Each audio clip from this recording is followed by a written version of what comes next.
All right, let's hop in here. The damped harmonic oscillator. In this section, we describe an analytic technique that applies to one of the most important models in this book, the damped harmonic oscillator. You know what I'm gonna do? I'm gonna get some LaCroix. I want some cold liquid.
Get more.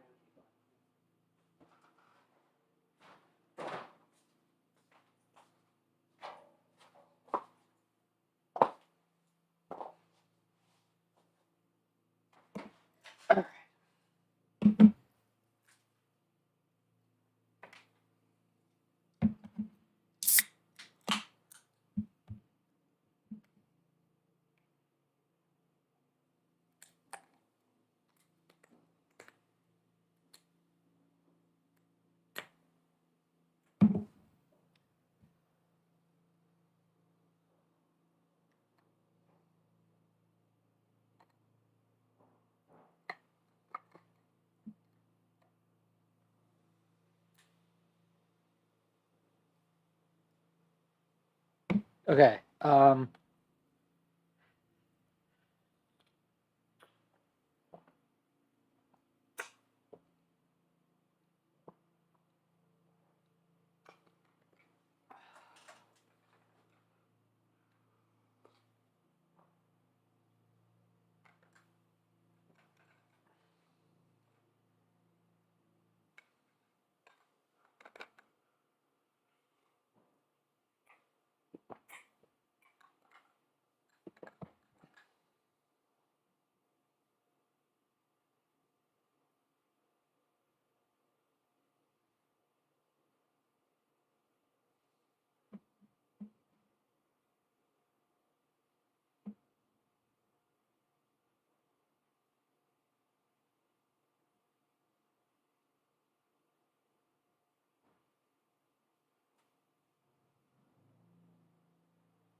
So you can guess solutions again. The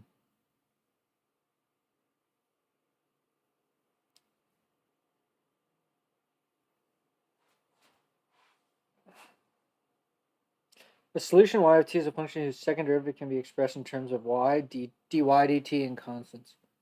The most familiar function whose derivative is almost exactly itself is exponential.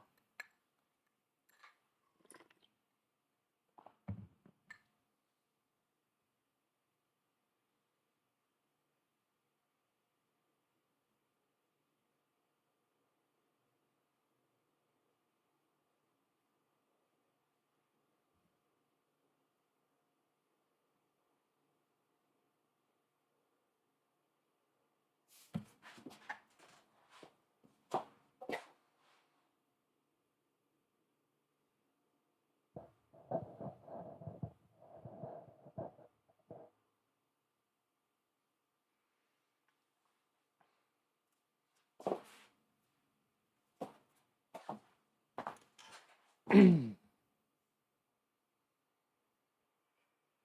so if you guess that it's e to the st, then you plug that in.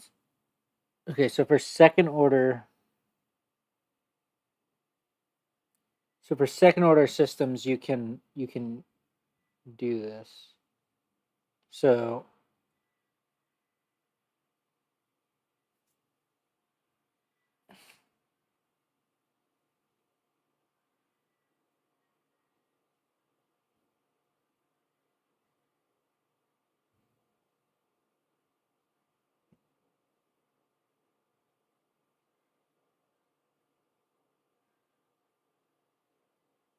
if we were to take right, so what is the system in, okay, so the system is like this. So if we were to just set Q and P equal to 1, we would get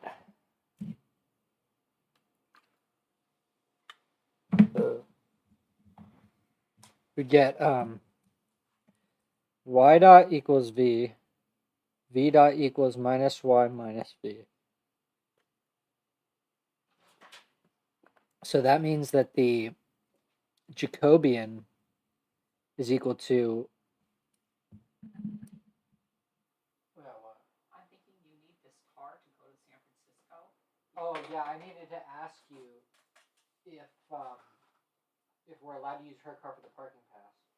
I have to ask Dad that. I'm pretty sure that they can't, but that you really can. Okay, I'm pretty sure you can't. The second part I don't know about. I don't. I mean, what are they gonna do? They're gonna have this guy walking around with a table of all the correct license plates. I mean, if they see a pass in a car, what's the difference? I don't know, but Anyways, that's the yeah, I topic need to for ask Dad. Dad. So let's have that conversation. Dad is a city council meeting tonight, and he's going to Roseville at some point. So make a plan of asking him. Okay. But I think it's going to be fine for you to take this car. All right. So here's what we're looking at. We're looking at, we need to take the Jacobian of this system. So the Jacobian is going to be 0, 1, minus 1, minus 1. So then, wait, but we're trying to find the eigenvalues. So we're not trying to find the Jacobian. So that's the Jacobian. But just the matrix for this linear differential equation is going to be 0, 1, minus 1, minus 1. Oh, wait, so the Jacobian.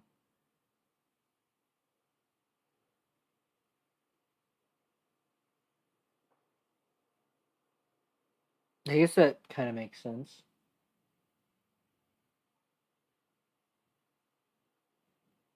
In any case, so now we want to find the minus lambda times minus 1 minus lambda minus plus 1. So then we're going to get minus lambda plus lambda squared equal plus 1 equals 0. So lambda squared minus lambda plus 1 equals 0.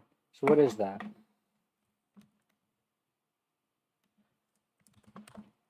Actually, it's easier to just do eigenvals of 0, 1, minus 1, minus 1. Because they're both negative. Okay, but what are we trying to do? We're just trying to...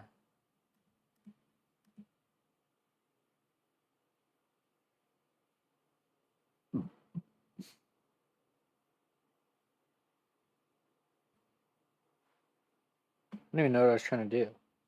All right, whatever. So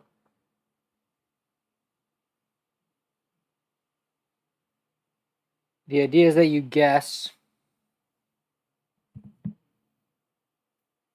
Oh wait, but I was trying to find the I was trying to find the eigenvectors.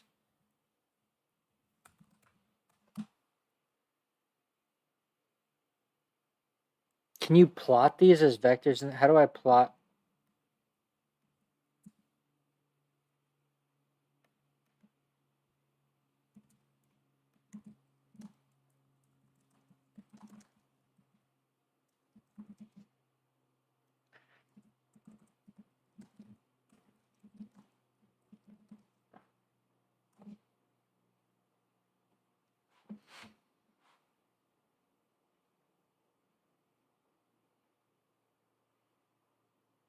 I also want to know how to do it in Mathematica.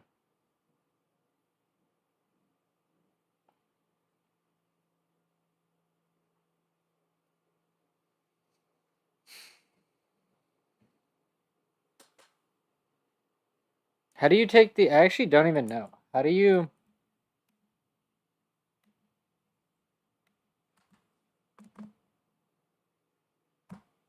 Wait, what? Why isn't this working?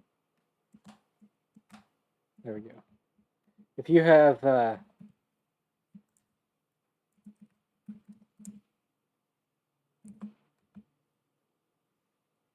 what is it? It's 0, 1...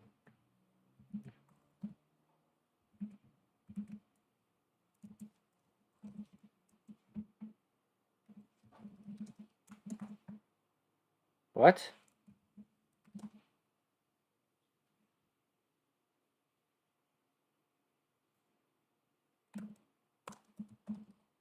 You don't have fucking NumPy?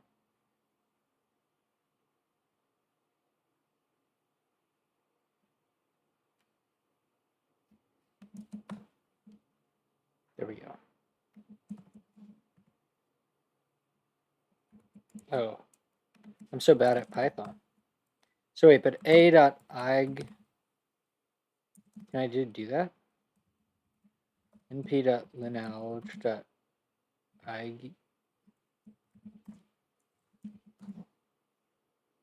ig result gives you values and vectors. Okay, that's great. That's nice. So how are you supposed to plot them? Like, look at that. That is crazy. Wait, that didn't even work. Well...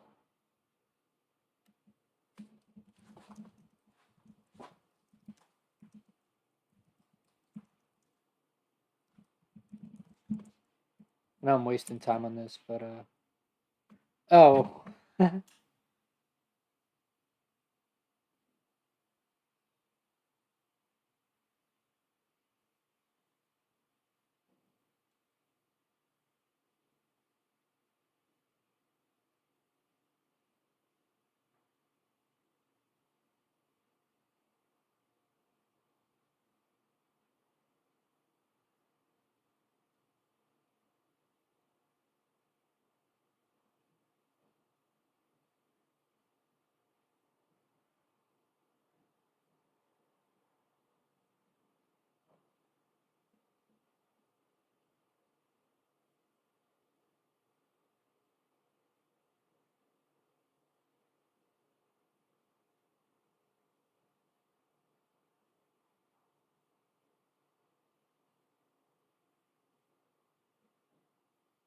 Okay, all right, let's just get back to it.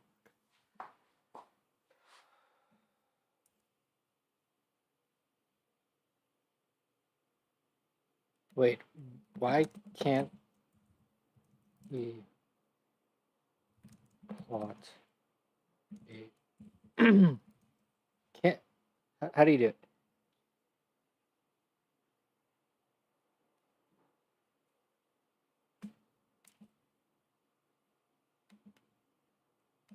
Whatever, I'll spend the time to do this. I kind of want to do it.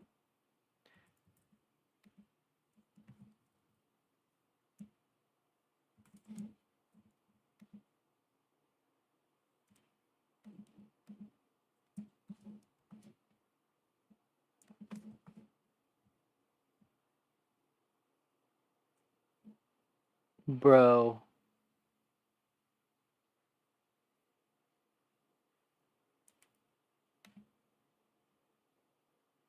All right, why don't we just look at the results? It's like, I don't know why that we can't just draw arrows, because all I'm trying to get is the arrows from the textbook. Like, we see that there's like this line here, and then there's this other line here. Oh, but I think that only actually works.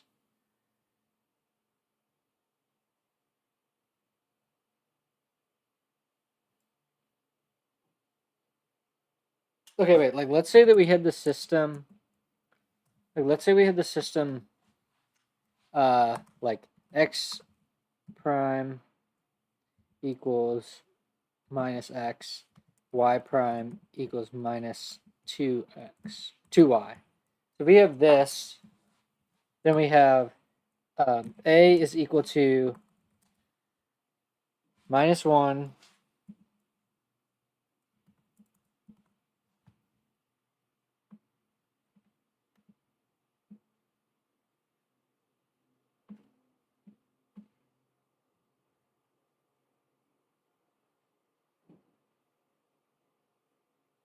Right. Okay. And along the okay, I get it. And along those lines is where we're moving in a straight line. So if you have completely real eigenvectors, then you're moving along a straight line.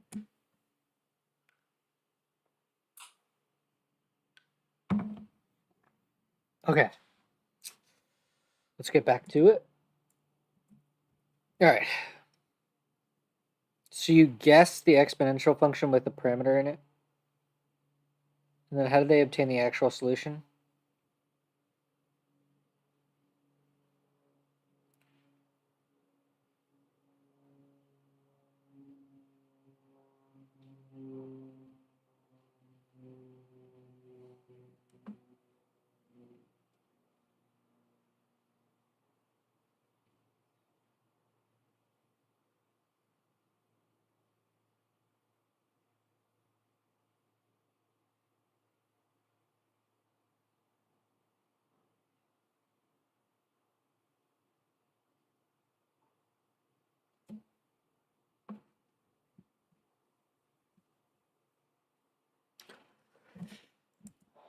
Why do I feel weird about taking my shirt off? I don't care, man. But then I'll be on camera. It's so hot in here. Okay.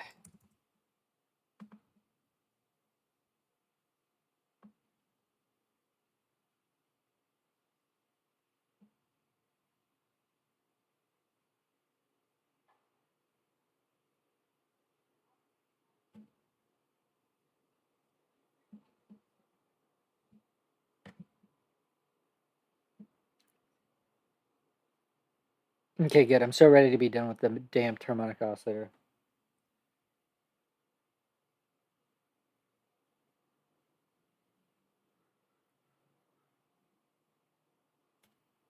Okay.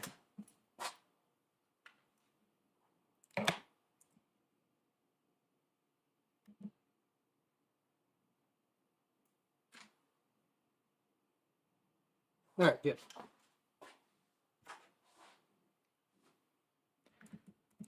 Yeah, I'll just wear a shirt.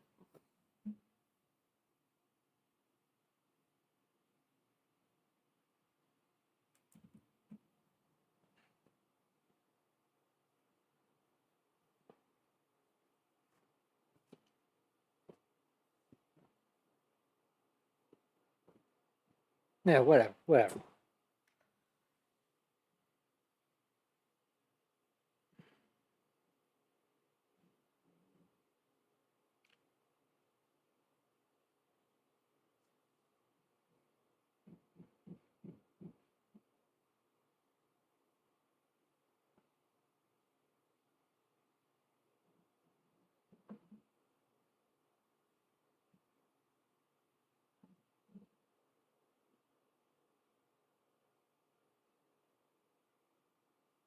All right.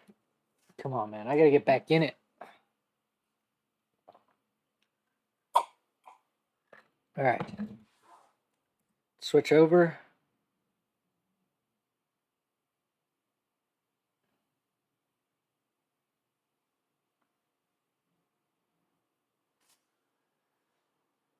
It's too hot in here, man. All right. Okay, so I should be on this mic too.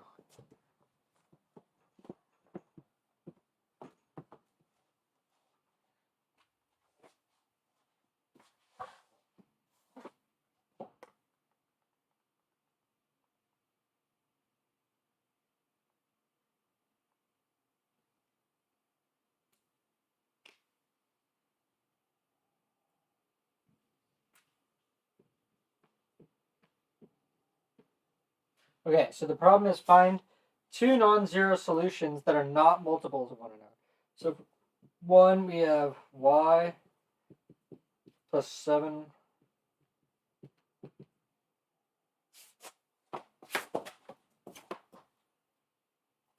Okay, so what do? We just guess e to the st is equal to y of t. Then we get y prime is equal to v is equal to s e to the st. And then y double prime is equal to s squared e to the st.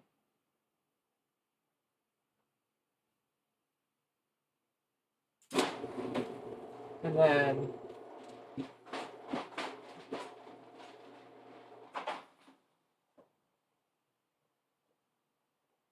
then we get so if we plug that in, we get s squared e to the st plus 7s e to the st plus 10 e to the st is equal to 0.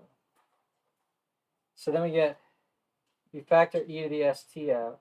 We get s squared plus 7 plus 10, 7s plus 10 is equal to 0. So to solve that, s plus 5, s plus 2. So then this gives us that y of t can either be equal to e to the 5t or e to the 2t. So those are the two solutions then.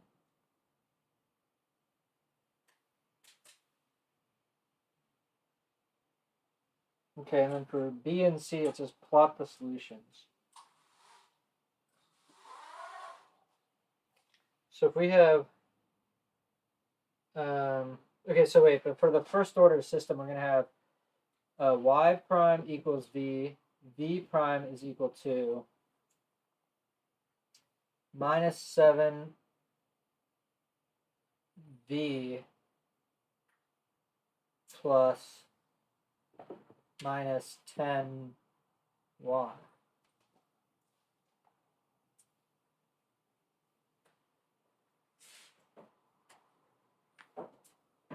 If we just think about this as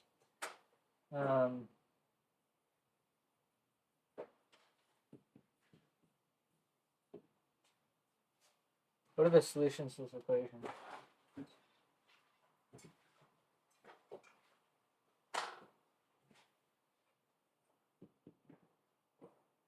So it's only 0, 0. This only has a trivial solution because these are independent. And so what does that look like? So that means that y of t looks like e to the 5t, and v of t is equal to 5e to the 5t.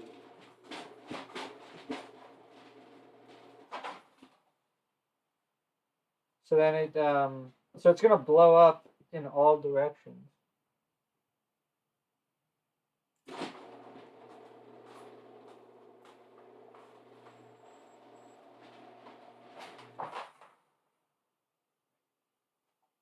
All right, so this is, all right, so we have, you know what, I want to check the real answers. So, because it should be going slightly faster along V. So if we were to plot like, we have like lines like this, it would really be like this. So if this is the graph, like V is equal to 1/2 Y, then is that true though? I don't know if that's true.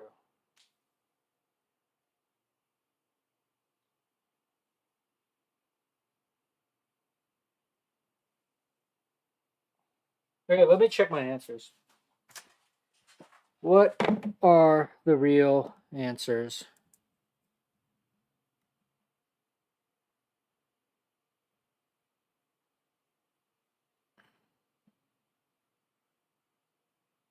Wait, what? Oh yeah, I messed it. I didn't do it. I didn't solve the polynomial right. It is minus 2t and minus 5t. Okay, we got that. And I definitely did not get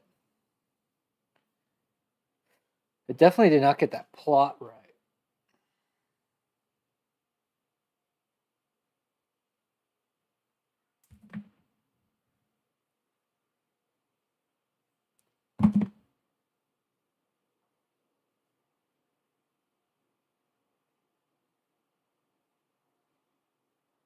How did...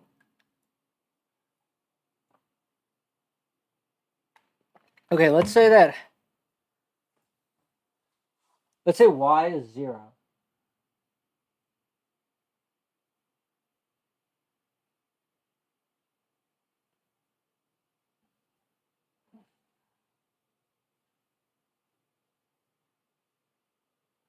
Or let's say y is 0, v is... No, the other way around.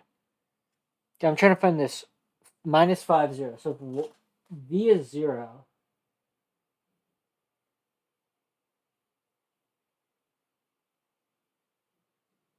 oh yeah, then it's greatly positive. Okay, so we need to spend some more time to like make sure that...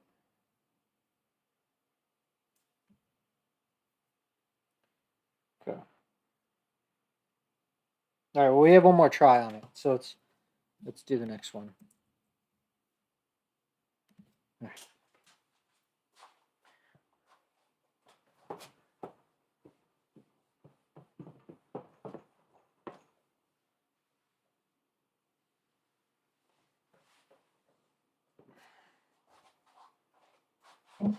Okay.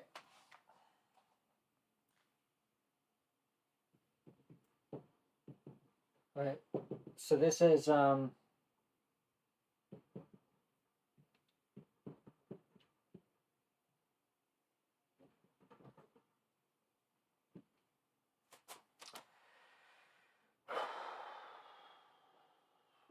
but what we do is we guess that y of t equals e to the st, and we're just gonna get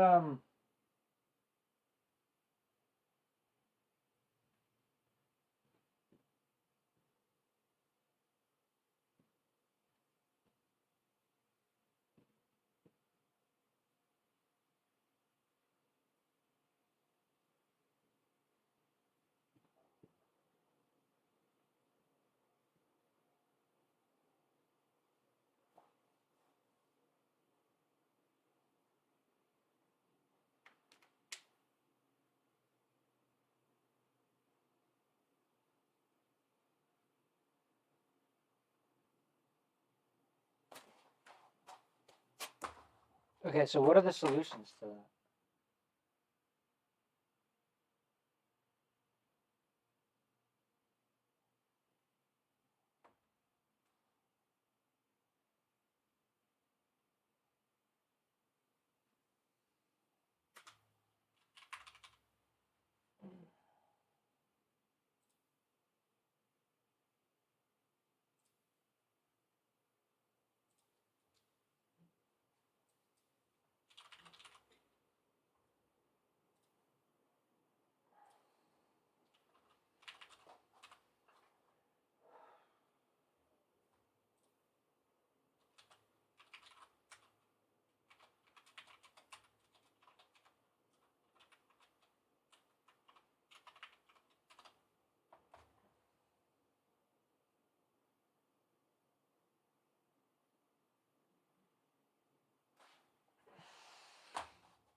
Wait.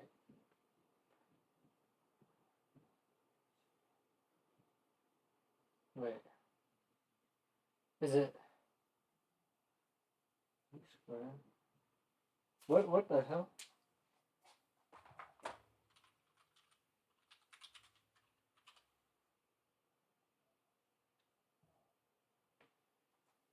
Oh wow, yeah.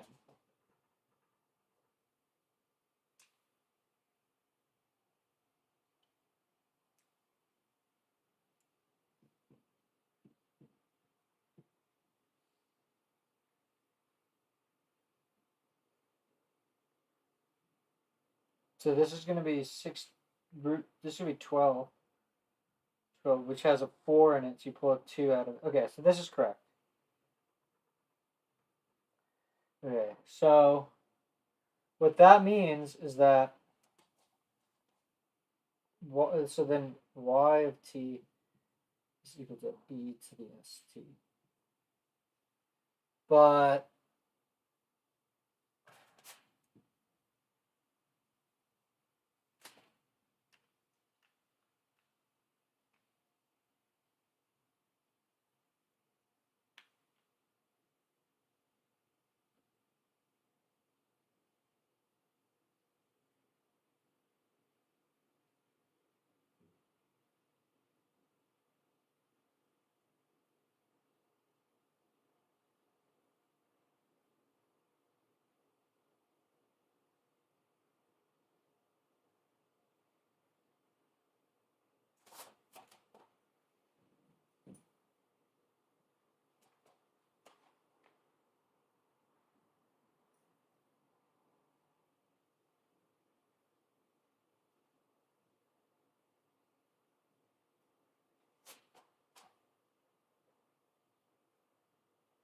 bro, it's hot in here, man. It's hot in here. Come on. All right, guys, I just gotta concentrate. So I'm trying to figure out what does it look like though. That's what I'm having a hard time understanding. Is what does the solution look like? So okay, so let's just plug in some points. So the vector field is going to be y of in v is equal to v minus 4v plus y. Okay, so let's just test some points. At 0, 0, it clearly is a fixed point. Let's do 1, 0. F of 1, 0 is going to be equal to 0. This is 0 plus 1. So at this point, it's pointing up. At f of 0, 1, we get 1, so that's here. And then we're going to get minus 4v, which is minus 4 plus 0, so it's minus 4. So this is going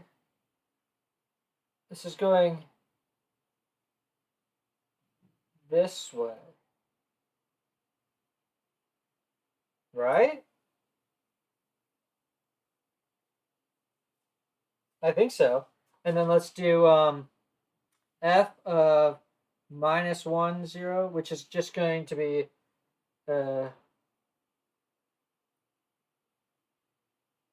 0 minus 1. So that's this. Okay, and then let's do f of 0 minus 1. This becomes minus 1.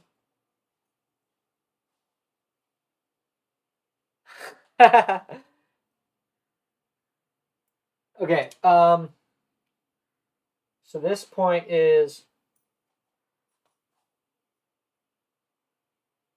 why am I blanking? It's just going to be 4. It's just going to be 4. So then we're going to have it's going to be going like this. Okay, but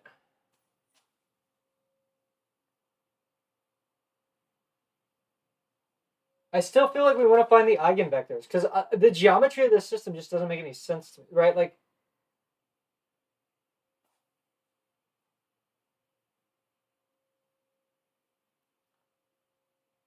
Like, okay, we know that since y of t is equal to e to the minus, let's let s equal to minus 2 minus square root 3.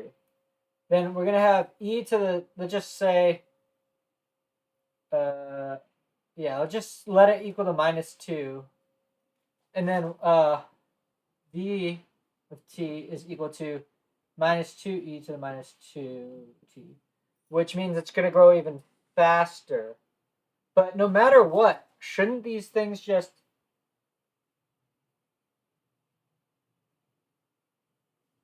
like I.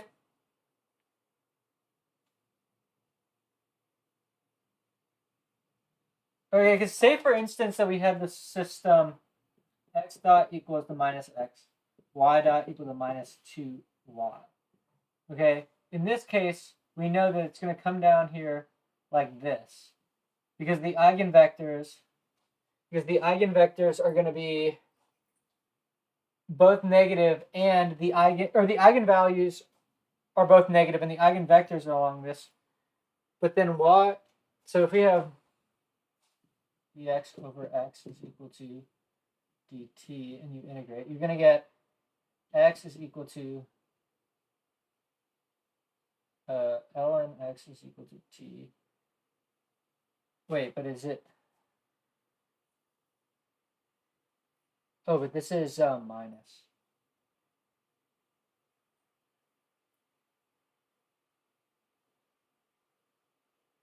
I'm pretty sure that this becomes. Oh wait, let's just leave it.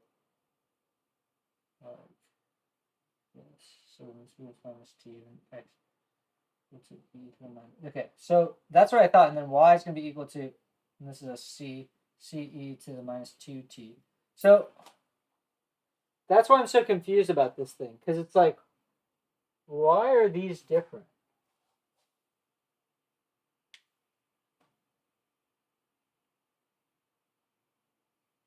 Because this solution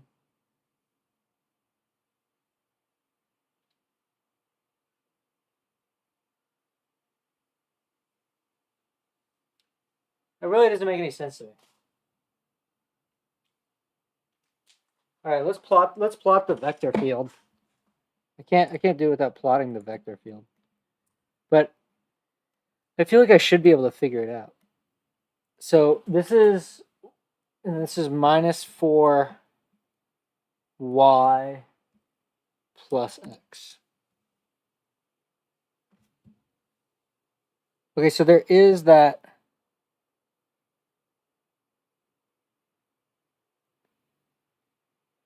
Okay, so 0 is 0, 0.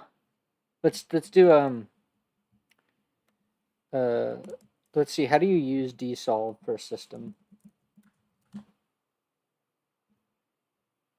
I'm pretty sure I can just do this. Dsolve y double prime of t plus 4y prime of t plus yt. Do I just give it like, I think I could just do this. Oops. Let's see, what does dsolve give me? Okay, so it gives me exactly,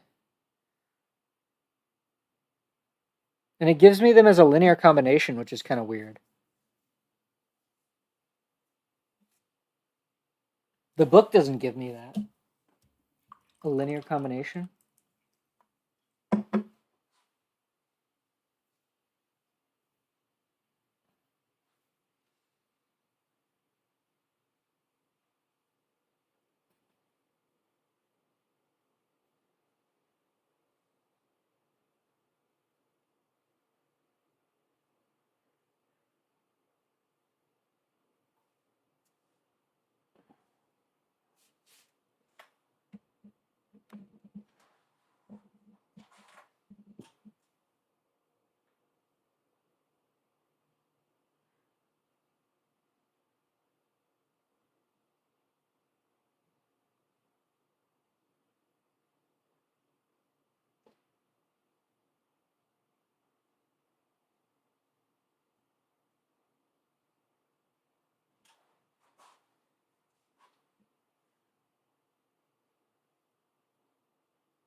All right, wait. Okay, let's just say.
What is D is not a valid variable?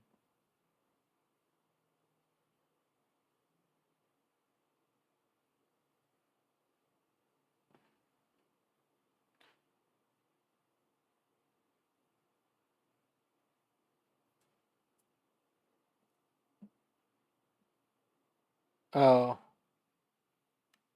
Wait, why is that failing?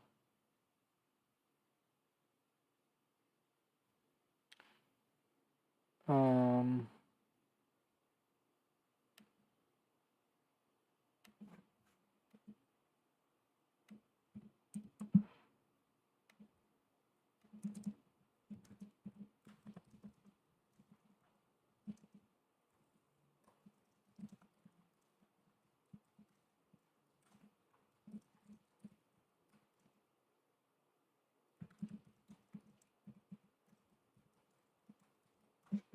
why is this so hard?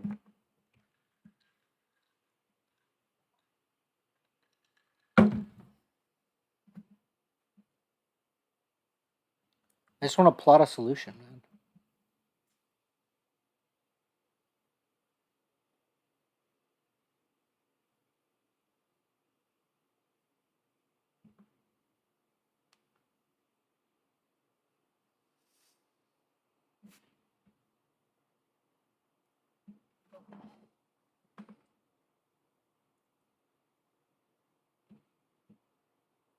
There's no way that this is.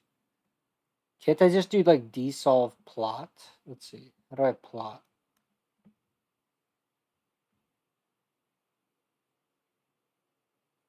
D fixed points is pretty cool, actually. I didn't know that was a thing.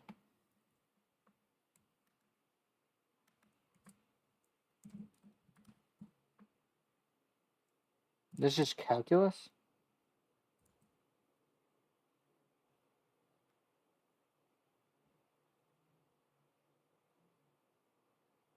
What?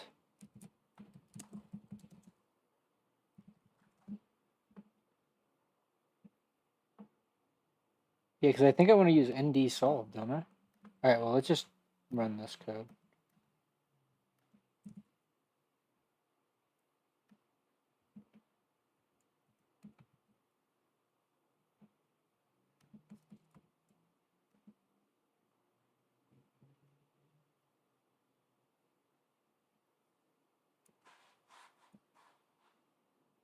Yeah, let's just do it in Julia, because I actually know Julia.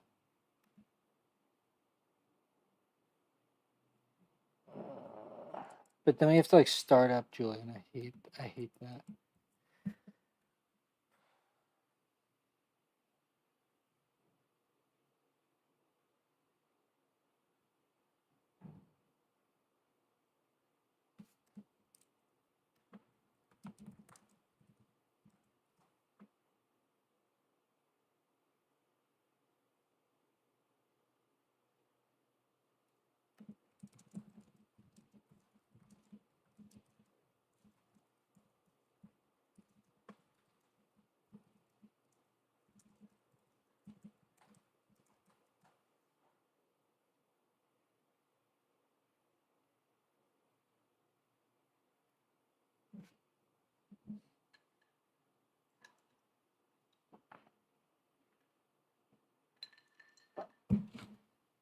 The Python one is the best so far. I mean, I kind of wanted to do it in something different, but this thing works just so damn well.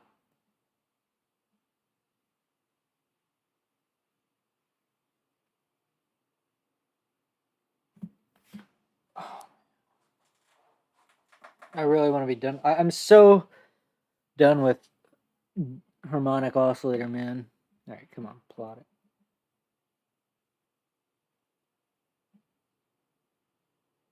Okay.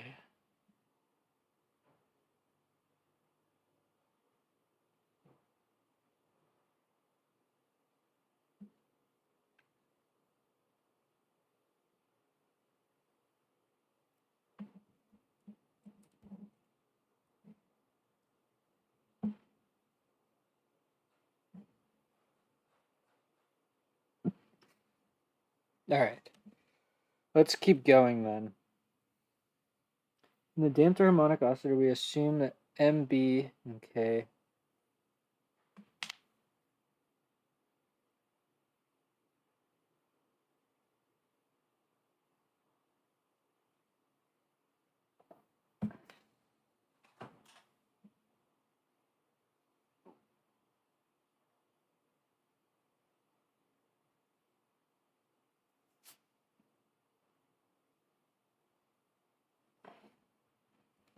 Okay, wait, let me just, because I keep forgetting. Let me just write down the general.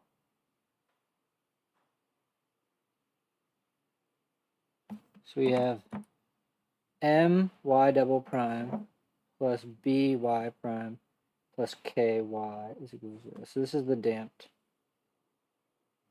harmonic oscillator. So K is the spring. This is the springiness, right? Spring. The M is the mass. And then the B is the damping. So, all right, so let's just do this.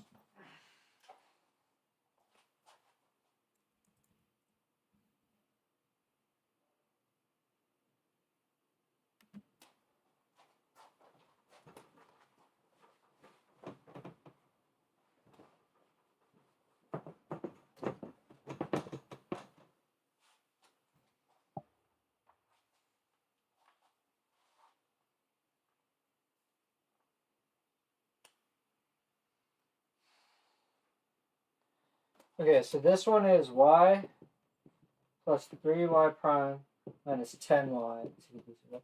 So y prime is equal to v prime is equal to minus 3v plus 10. But then we guess y of t equal to e to the st.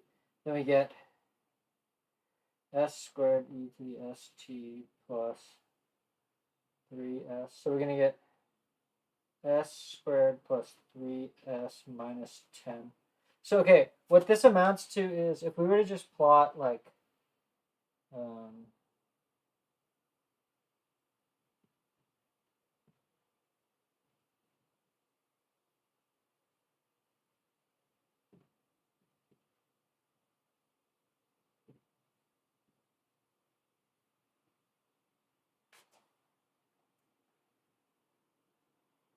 how do you find where a parabola is centered again?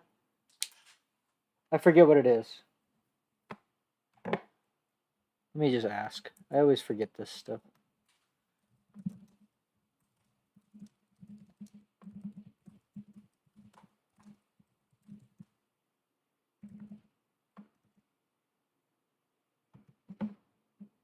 It's I think isn't it just like minus? I don't remember.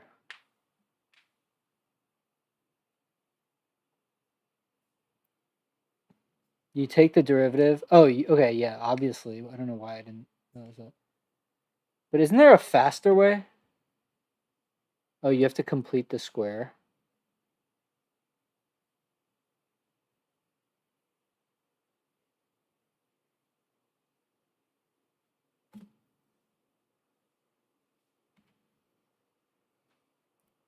C minus b squared over 4a.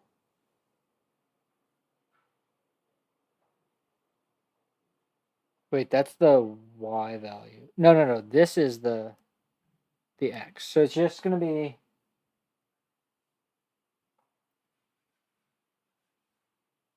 okay. So it's just going to be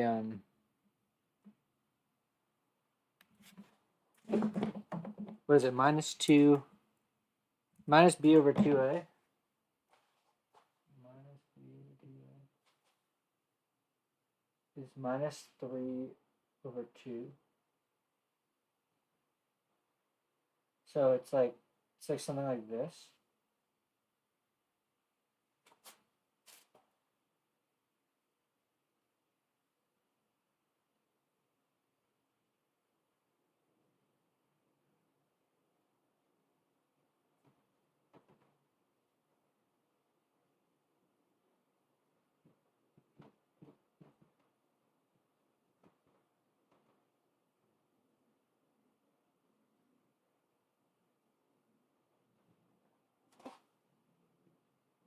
so then y of t equals e to the minus 5t or e to the 2t.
But it's the because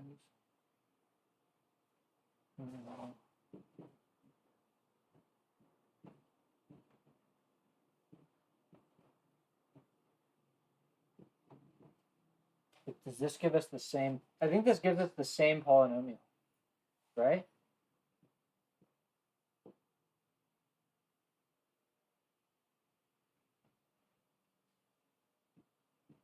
Yeah, this gives us the same polynomial. So then we get.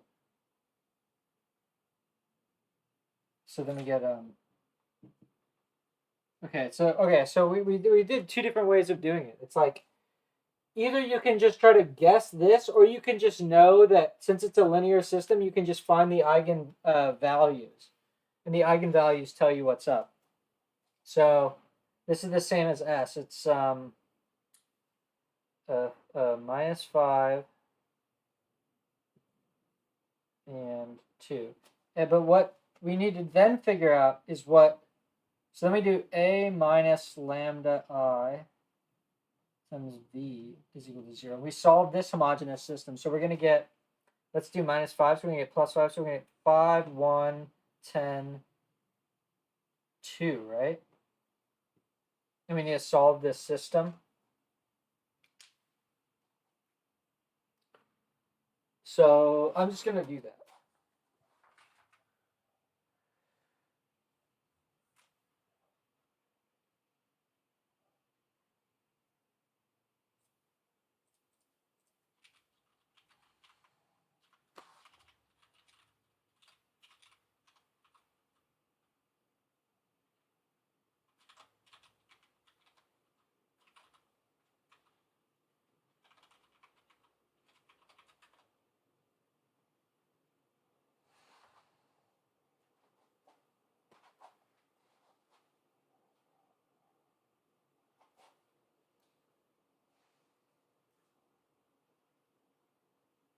Right. Oh, well, so I mean, this is equivalently, 5x plus y equals 0.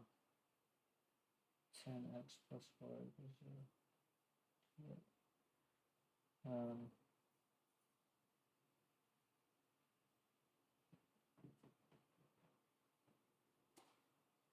All right, so this is one of the eigenvectors. And the other eigenvector, it's going to be a minus 2. So we're going to get minus 2, 1, 10. Minus 3 minus 2 is minus 5. Isn't this the same solution? So we're going to get, let's just do that. So then this is going to be minus 2, 1, 10.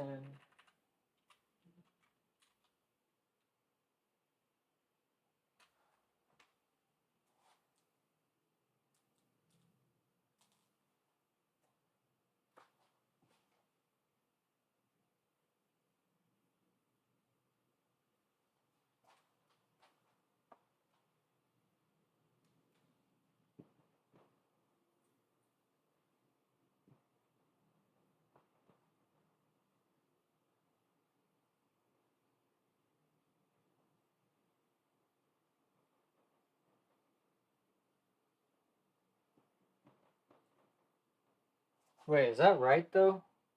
Okay, because okay, what this all I feel like means is that if you have like you have like you have like this line and then you have like this line.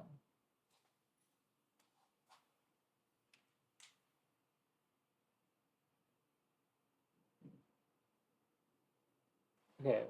I need to do some prompting, bro. So I don't really get this. Okay. Now we have y over prime plus 3y prime minus 10y. Zero.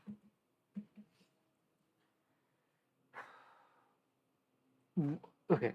Let me just okay, so the step one, you find all the fixed points. So I can see by putting it in first order system form, it has only one fixed point. Then I take the Jacobian and evaluate it at. So the Jacobian evaluated at 0, 0. One fixed point at 0, 0. Then I find the eigen values. All right, so I think, okay, so then I find the eigenvalues in vex, E vex. The meaning of the E vex is what?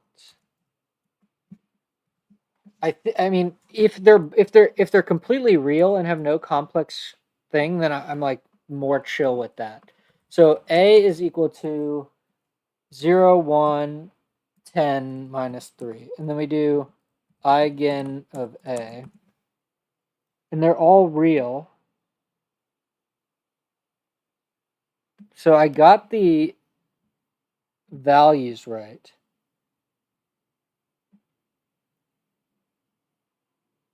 I'm actually curious. Does eigen work if I do it on a rational matrix? No, it just promotes it to yeah, that kind of makes sense. I'm actually wondering, does eigenvectors I think it gives me a number here too if I do eigenvec. What was it? 0, 1, 10 minus 3.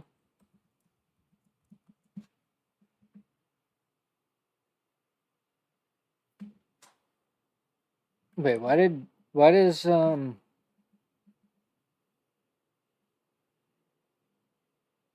why does it give me two different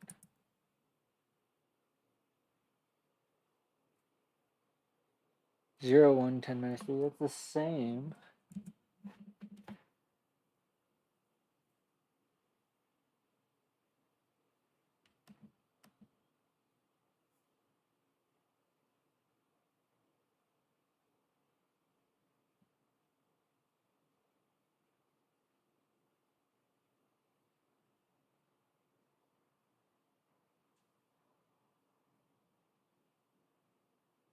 Okay, yeah. Each VI is a direction, a line through the origin with the property that if your initial condition x0 lies exactly on that line,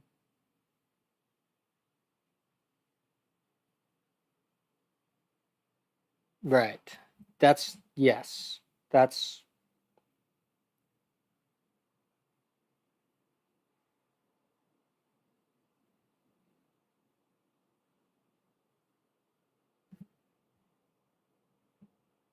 and so what that means is that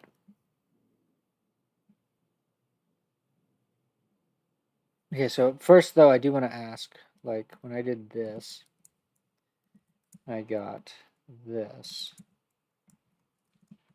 Then I also got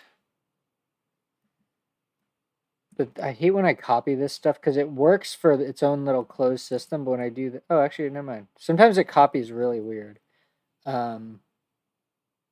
Why did I get different vectors? The values are the same, right?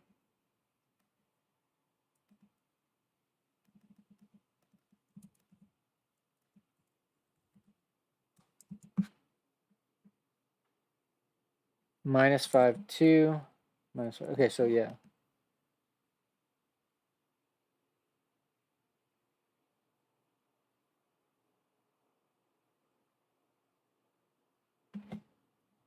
Oh, Julia's eigen by default returns unit length eigenvectors, whereas Mathematicas will often return a nice unnormalized basis.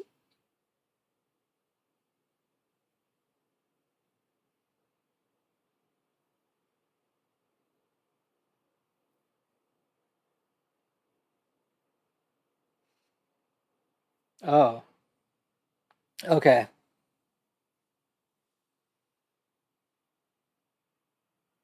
Yeah, okay, all right, that's fine. I kind of understand both ways of doing it, but I definitely prefer the integers. I mean, whenever you have integers, your brain doesn't get turned to mush because you're not looking at like a bunch of stuff.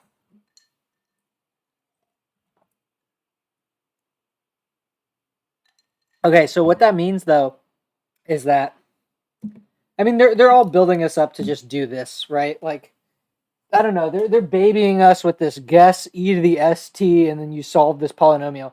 It's the same thing. Same way of getting that characteristic polynomial, but I do prefer the linear algebra way. So if we just hop back on the board then. Um so yeah, so I was sort of right about that is that you have and if we look at the eigenvectors are so this one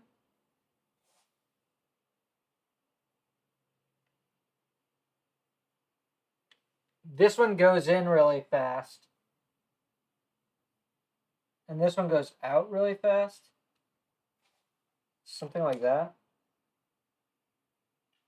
All right, so let's do all right, so now that I think I have the right thing, let's say okay, can you now make the trajectory and vector field plot for the system? I prefer this over the Desmos one. The Desmos one's just not that good.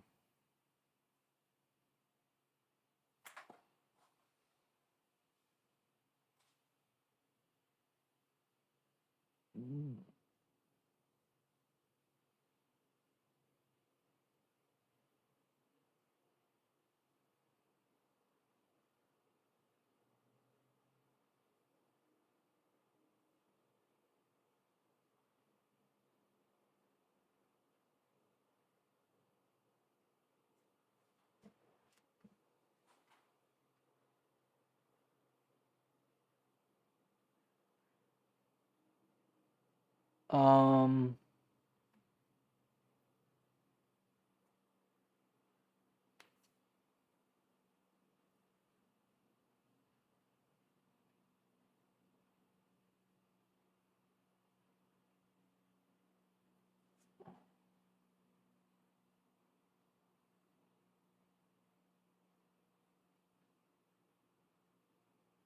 wait, but I thought that.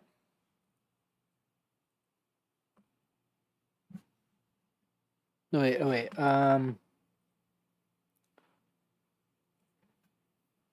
Hold on.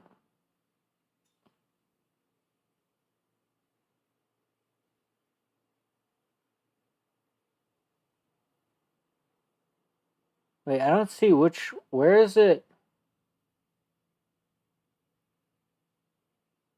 Oh, wait. Did I invert it? Hold on. The eigenvectors are. So these eigenvectors correspond to like minus x equals plus 5y. So x equals 5. So y equals 1/5 x. And then x plus 2y.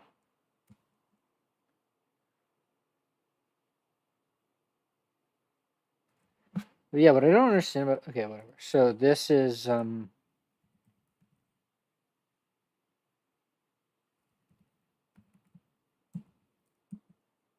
So you get these two lines, right?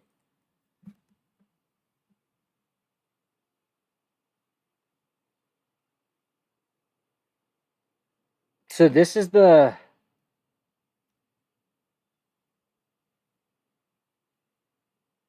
so we get, well, the first question I want to ask is like,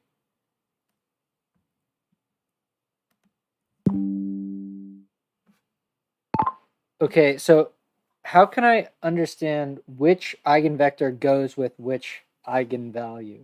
Because it seems like I need to know that, but earlier you said that the values are sorted by their quantity. Okay, that's the first thing. The second thing is that I want to know if I'm right that we have, since the eigenvalues are completely real, then we should have straight lines that we can travel along. Oh boy.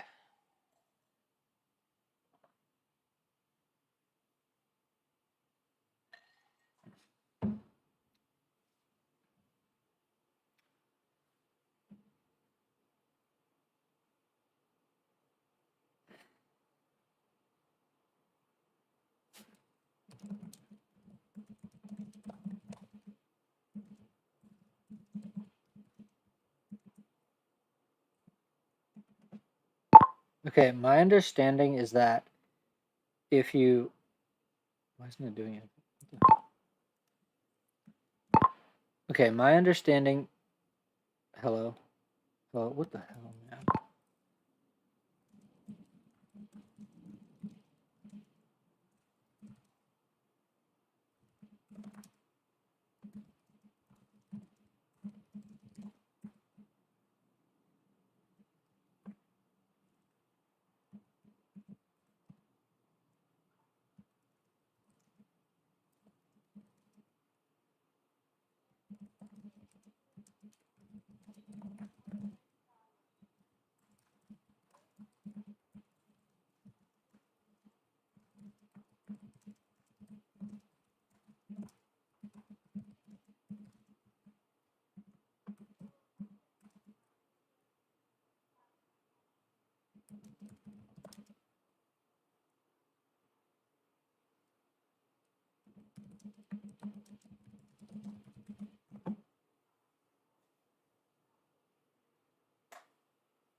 V is equal to minus 5y means y is equal to minus 1 fifth.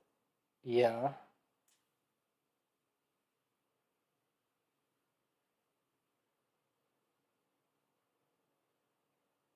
Oh.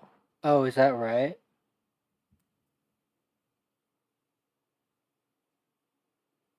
Okay, so then, oh yeah, because it's like right here. And then we have a slope 2, 2, 1. Okay, then this is the slope 2 graph. Okay, all right. So it was right. And I just had the signs mixed up.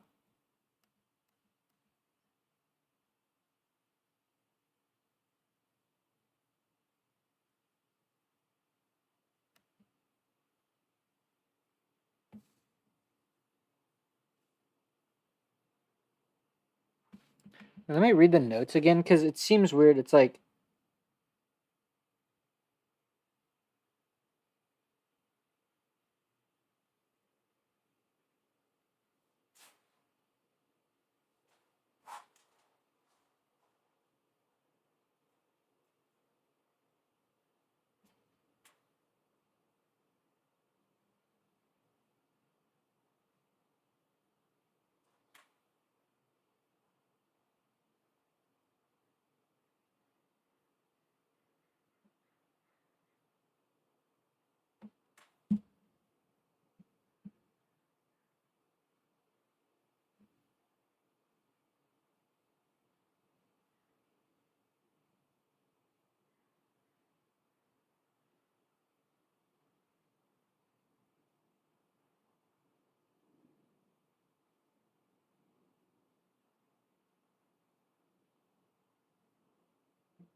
okay, all right.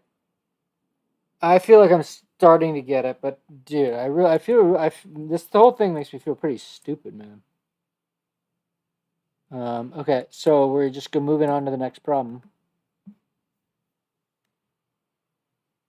All right. Number 7.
All right, so we need to show that a constant multiple of any solution is another solution.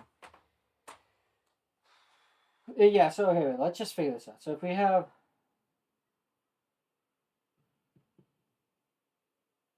then we have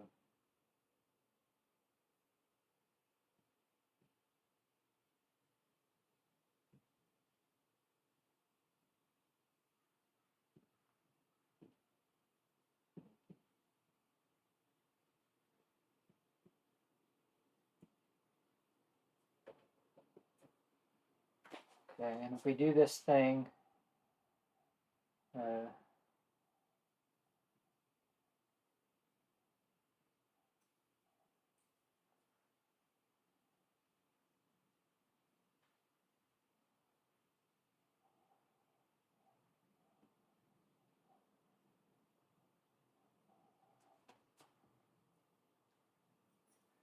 what is the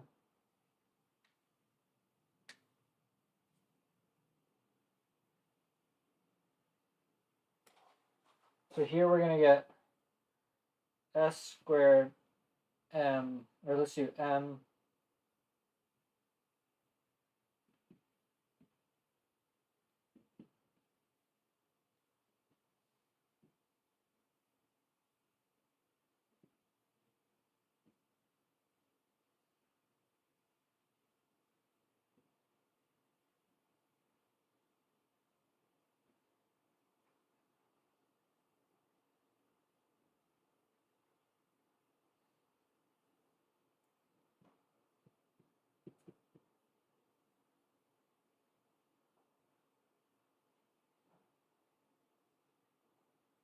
oh wait, no.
Okay, so what this all showed is just that if you take y of t equal to some constant times the original solution, you can factor it out, and it's you can still, so if like y of t is equal to c1 e to the st, then you can multiply this by anything and you'll still get the same uh, the same values of s will act as solutions. Um,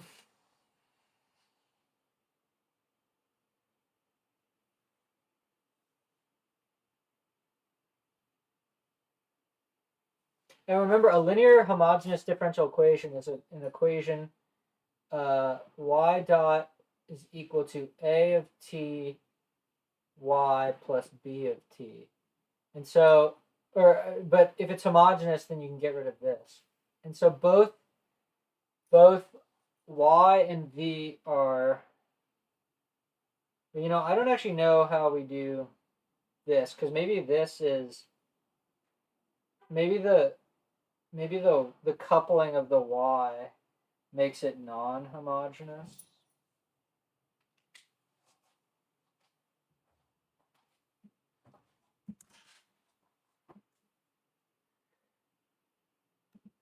If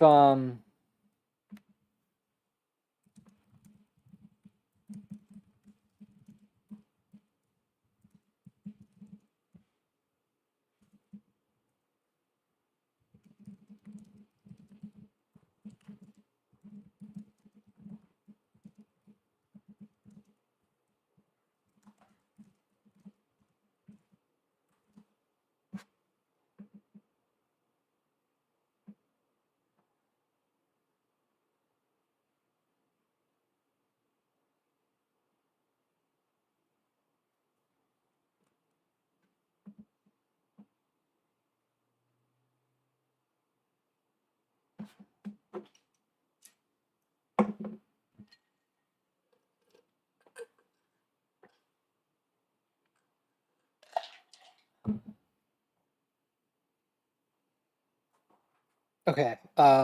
I don't think we need to really ask that question. I was just trying to figure out if it's homogeneous.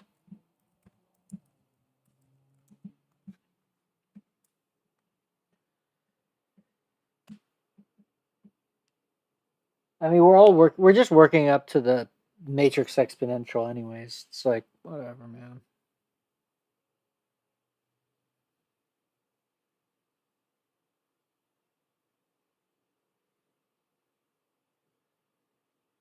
Oh, okay.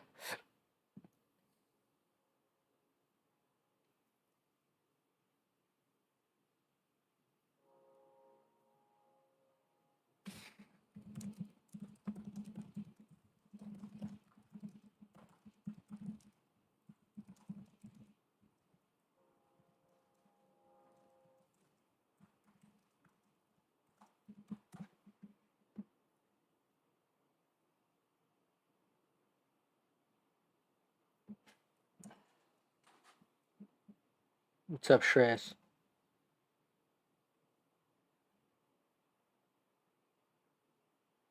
Yeah, so it's literally just this. So if you can write it as just a matrix vector product, then it's homogeneous. In which case, um,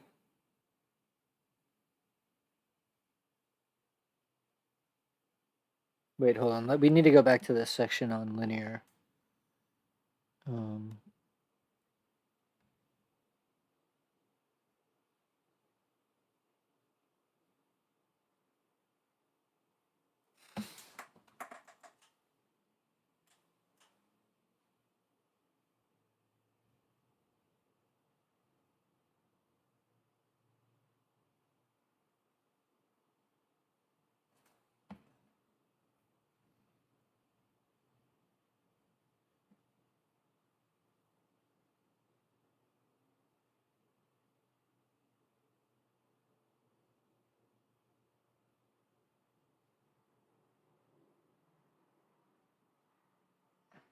Okay,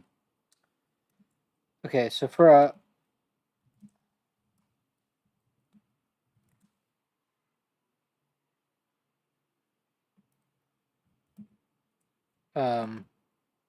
let's see if this works. Why did this just stop working? I think it's because it's using the other microphone.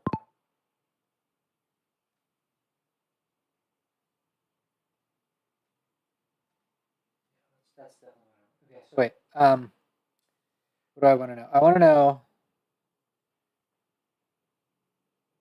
do the solutions of a linear homogeneous differential equation form a subspace? In that we can, it's closed under addition and scalar multiplication.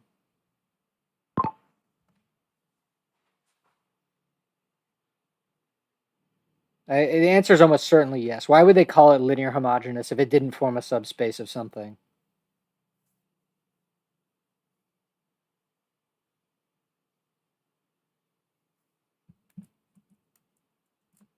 Okay, but then, but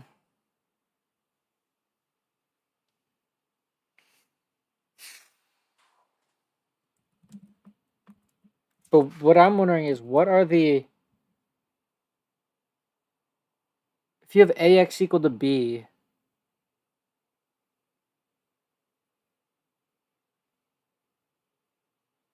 I'm just trying to think about the solution space for, because what is it? It's if you have, okay, here we go. If the non-homogeneous case, you have, if you have any homogeneous solution,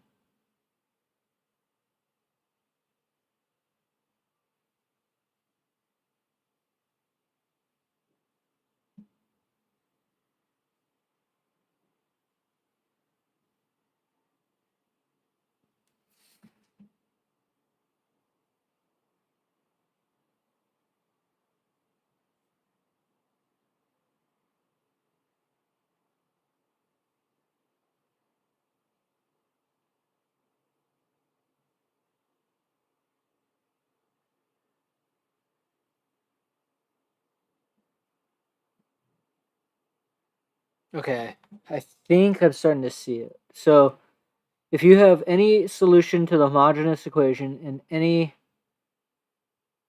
solution to the non-homogeneous equation, then their sum is a solution to,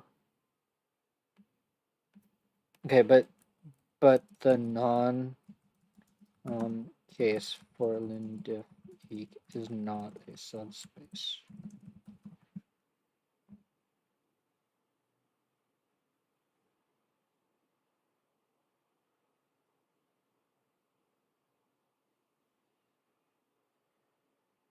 The set of a non-homogeneous linear ODE is not a vector subspace, rather an affine subspace.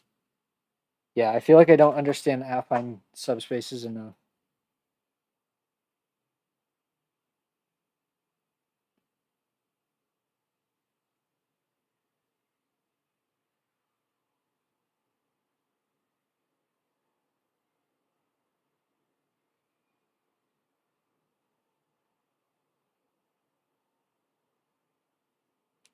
I don't even know what this is. They keep doing this notation to me, and I don't know. I don't even get it.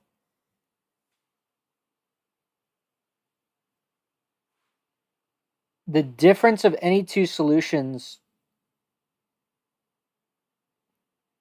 lies in the homogeneous solution space.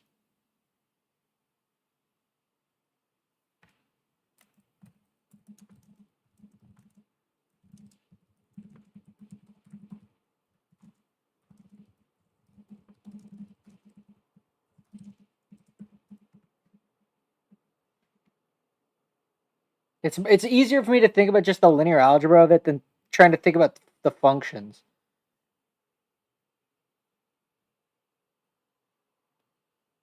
Because AX equal to B is just a affine thing.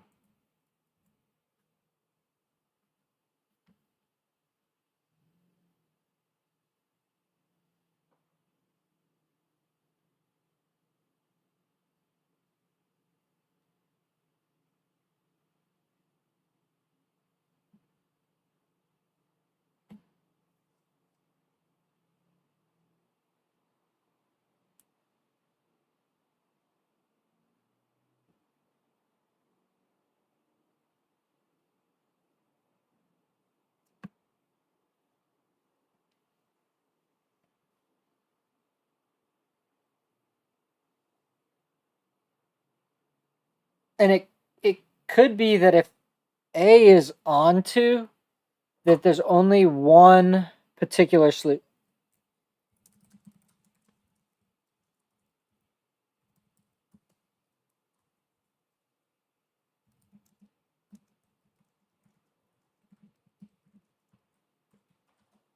Okay.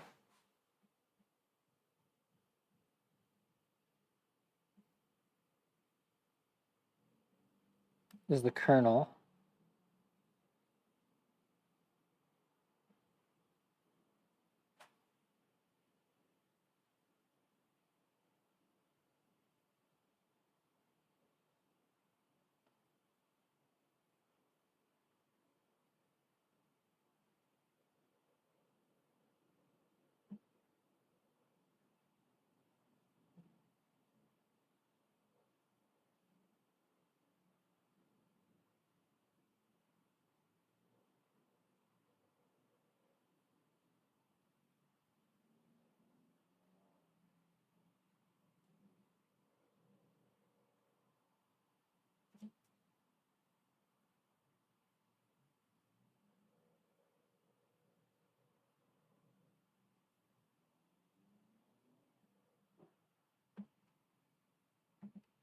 Okay, x prime equals. Oh, this is interesting.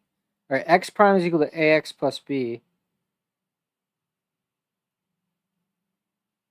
Then you solve ax equal to minus b to find the fixed point. So this is going to go to 0, and this is going to be.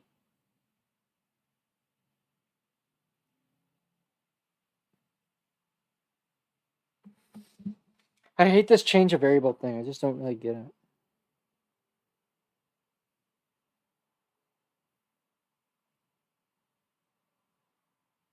Where does the b go?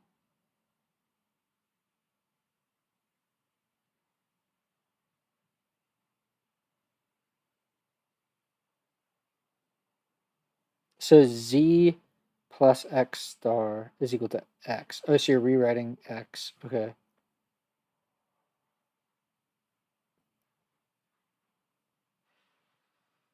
So then you get 0 plus az plus b.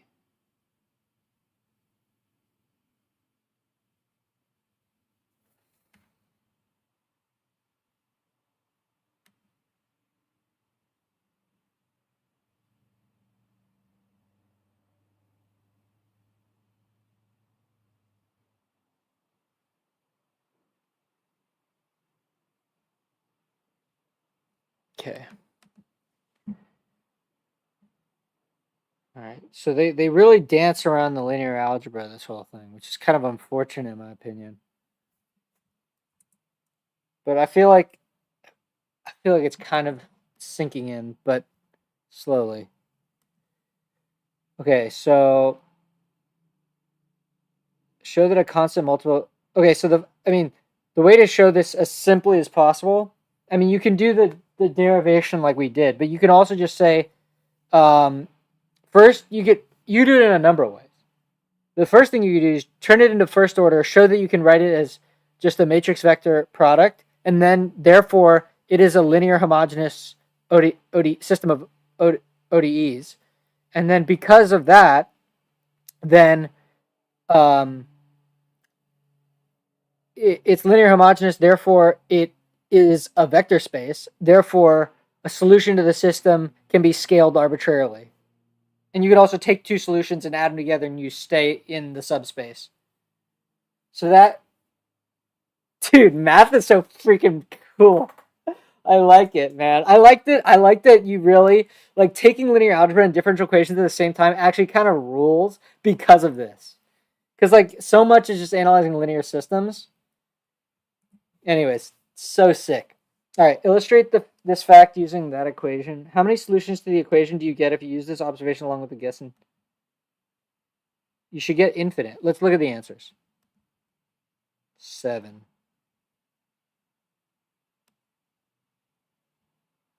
Oh, they only give you a hint. Oh, and infinite. Yeah, infinite. Of course it's infinite.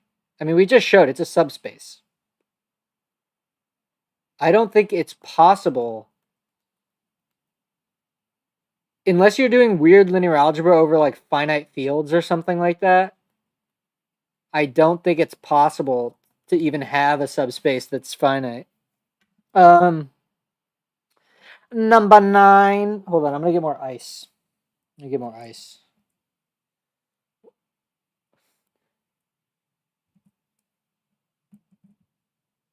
I love the comments, bro. The comments are so funny. Okay, I'll be right back.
Write a second order different. Okay, wait. In exercises 9 and 10, we consider a mass sliding on a frictionless table between two walls that are 1 unit apart, connected to both walls with springs. Let K1 and K2 be the spring constants on the left and right spring, respectively. Let M be the mass. Let B be the damping coefficient of the medium.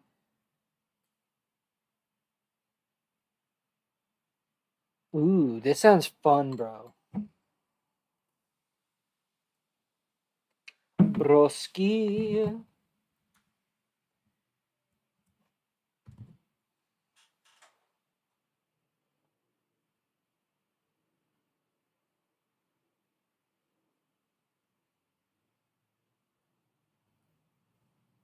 The brewski tumble. All right. The brewski tumble. That's funny as hell. Okay, all right, come on. We're not losing focus. We're staying locked in. We're applying linear algebra to the study of differential equations, which is actually really beautiful.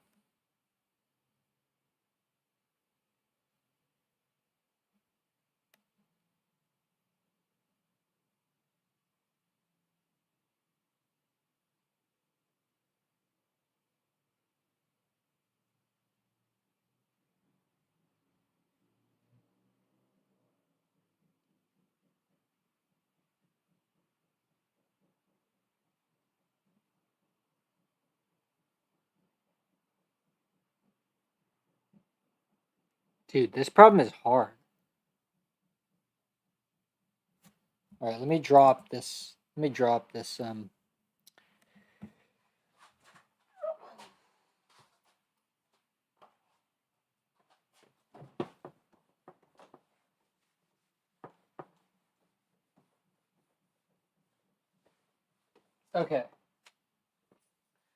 All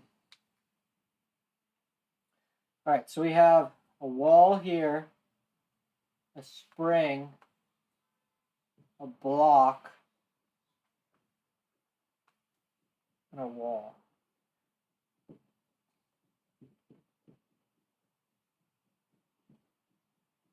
Okay, so if we were to just take this up and then the damping, just take this apart. We need to go back to the derivation. If we just have like this, let's say that this is the origin, or this is 0 and this is at position x, then the force going this way is going to be equal to minus k1 times x. So then this means mx double prime is equal to minus kx. Okay, but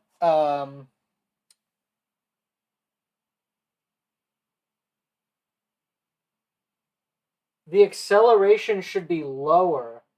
Wait, can we I want to do this case actually, where like this is position 0 and this is position.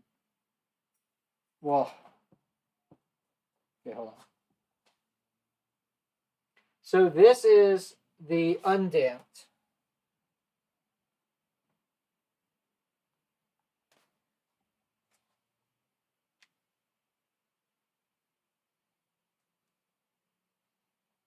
But the question is, how do you add in the damping? Because what I would expect is that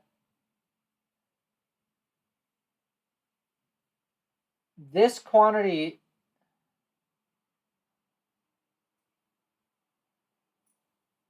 is smaller. This should be smaller for higher B damping. But the thing is, if x double prime is equal to minus infinity, it's actually accelerating really fast. So we don't want that. We just want it to be smaller. That's why I'm confused. Okay, so I'm just gonna ask. That's the best thing to do. Just ask. Ask the freaking AI. So much smarter than me. Okay. I am trying to derive damp harmonic oscillator. I was able to understand that f is equal to minus kx, then mx. Now, my understanding is that negative acceleration. Okay, my understanding is that the higher the damping parameter, the lower the absolute value of should be, because it can't accelerate as fast. But I don't know how to see if it's minus kx plus bx prime or minus bx prime.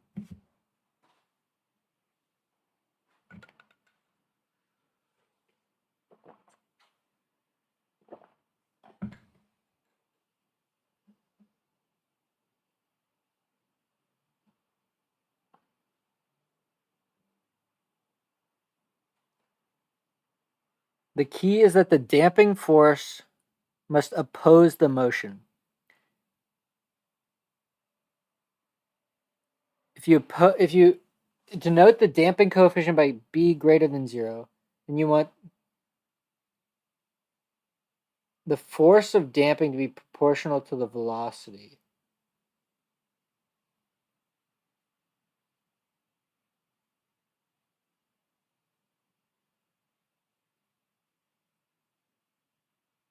So if the velocity is positive, yeah, so then you're going to get minus bx.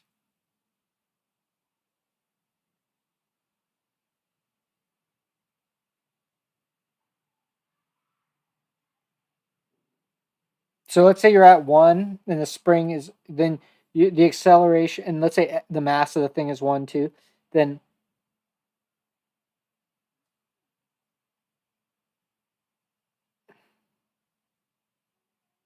but it's on the velocity. So let's say you've just released it, so its velocity is 0.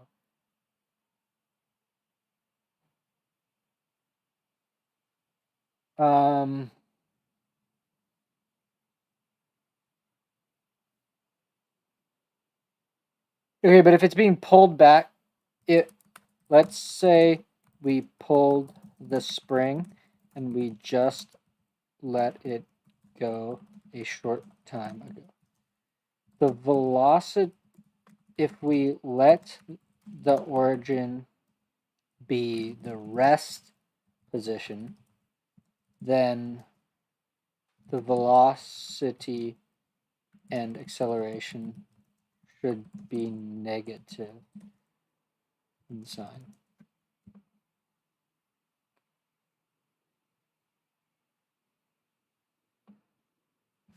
Right?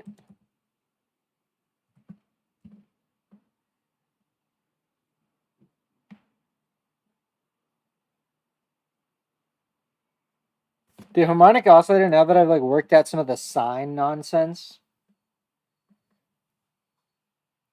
Okay, great. So now we can hop back over to the real thing. Okay, so when you're out here, so let's say that we're traveling at like 1 meter per second or something like that. I don't really want to use units, but let's just say that we're traveling at 1 meter per second. Then what we want is that so that means that this is going to be negative and x prime is negative. This x is positive here. So that's why we put the minus sign there, because that force is in the opposite direction of the absolute position.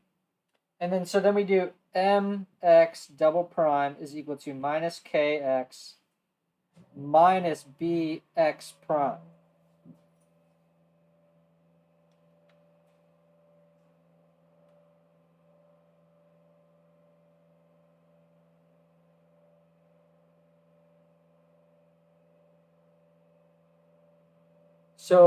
So if the v is negative -1 meter per second, that way one, then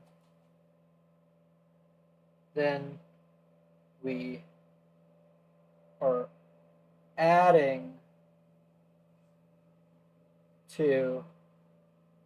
So anyways, it's damping. It's all I'm trying to say is that it's damping it. So it's actually doing the damping. All right. So now we understand that it's mx double prime is equal to minus kx minus bx prime. So we can do all of this. Okay, but now the issue is that we have another one. So first off, what are the forces acting on this thing? The forces acting on this thing are going to be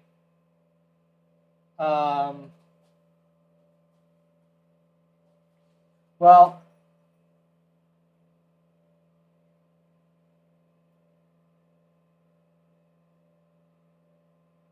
I mean, we could say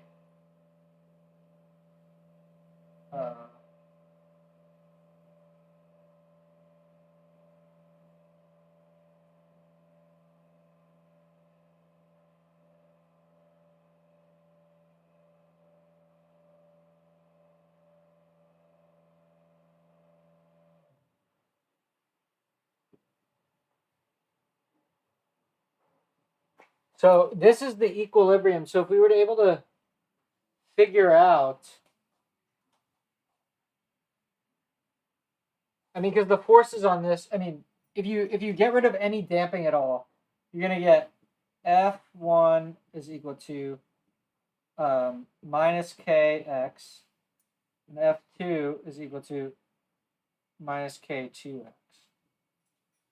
So this guy's pulling this way with a force minus k2x. And this guy is pulling at minus k1x.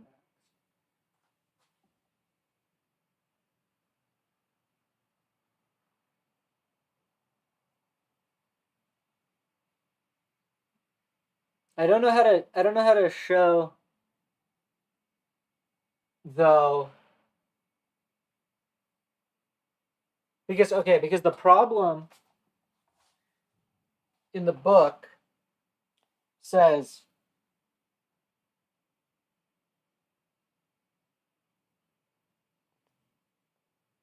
hint, the first step is to pick an origin. That is a point where the position equals 0. The left-hand wall is a natural choice. So if we let this equal to x equal to 0, I don't know, that feels really unnatural to me. But if we sit with it for a second, maybe we'll get it.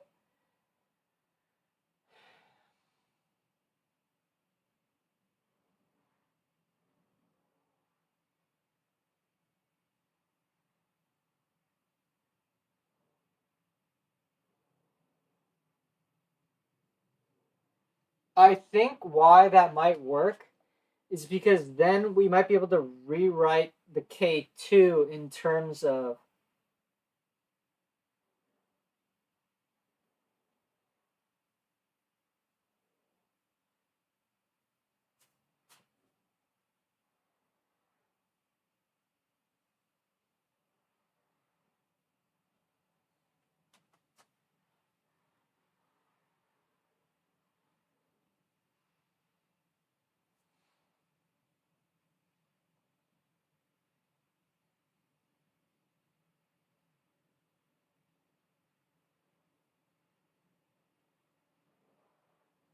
the thing about picking 0, though,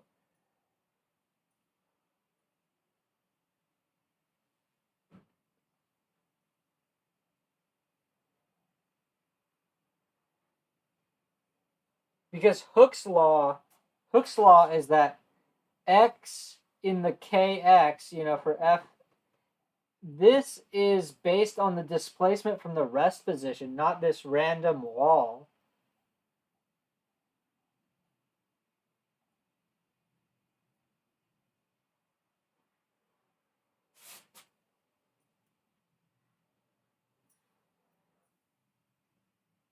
Anyways, what you end up finding is that if you that x times k1 minus k2 is equal to 0.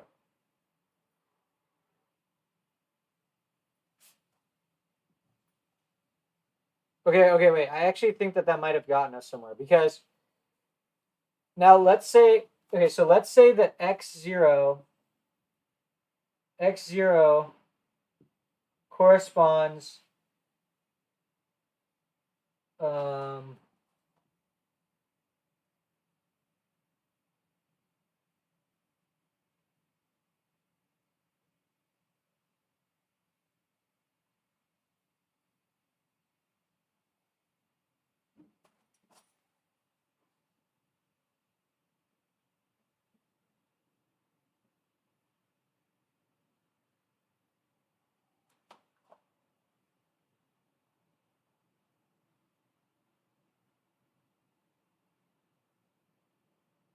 maybe we can simplify the problem. Maybe we can just, what if we can say that k1 and k2 are actually the same?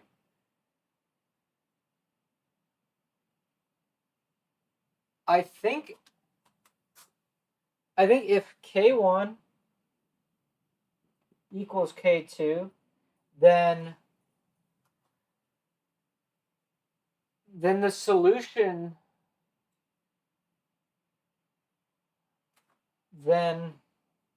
solutions are the same as if we only used one spring, and undamped. It's the same either way. It doesn't matter if there's damping or not.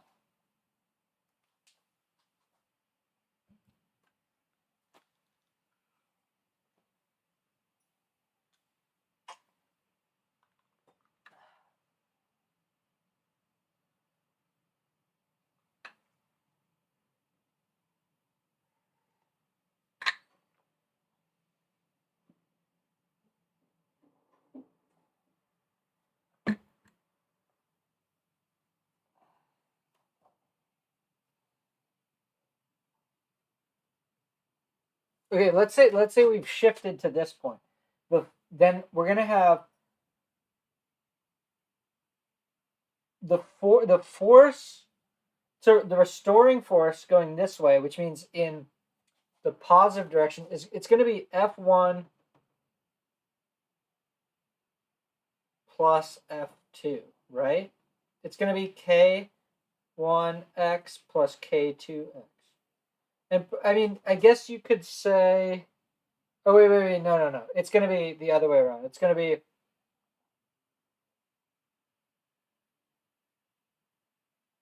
ooh.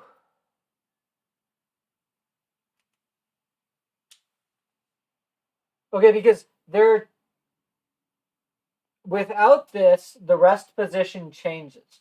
With both springs, there's a rest position. Then you remove this and you get a new rest position.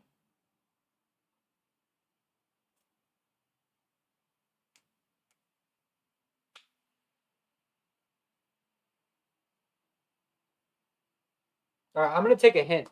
I feel like we looked at this for long enough.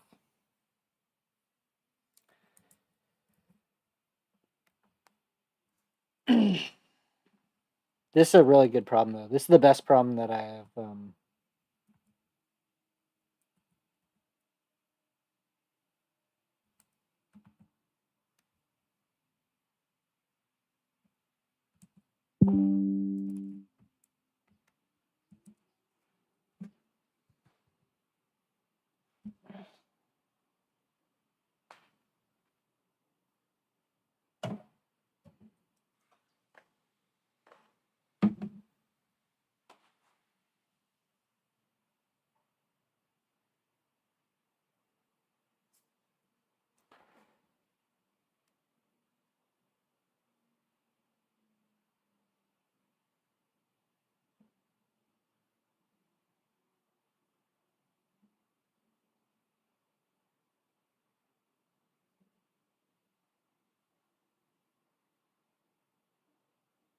That's an interesting idea. This didn't occur to me.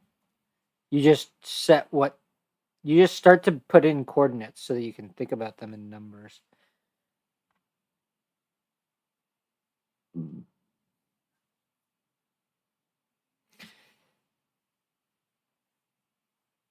Its current length is x.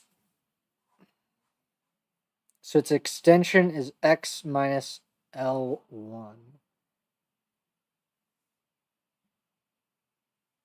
By Hooke's law,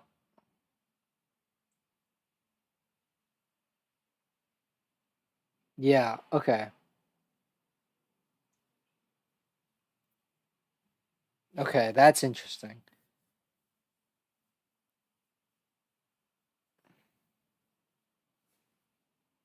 And then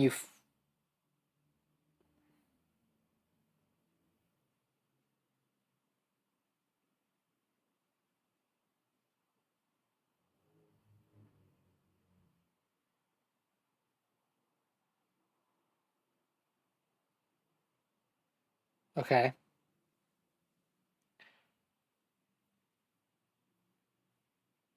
Okay, oh, the acceleration is the sum of the forces on it, right.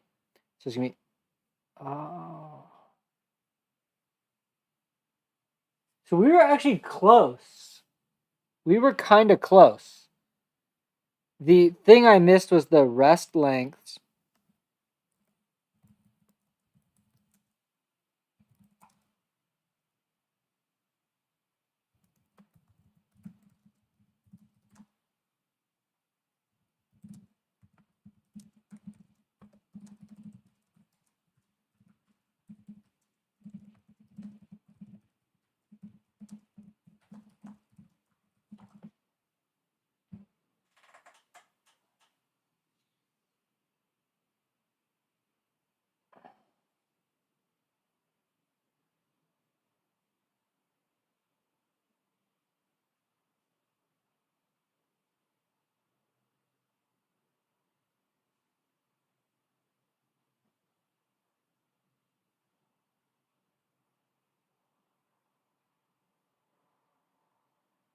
Right. Okay. So there's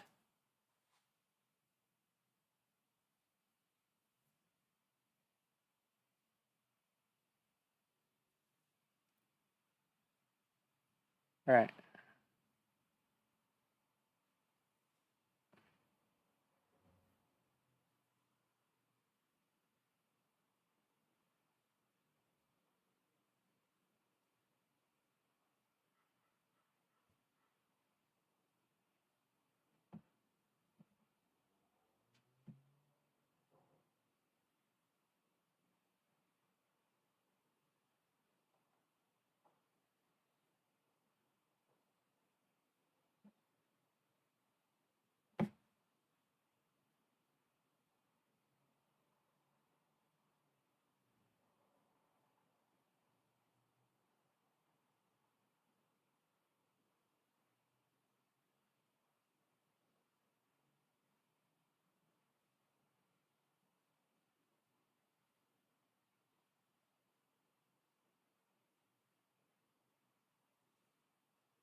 Wow.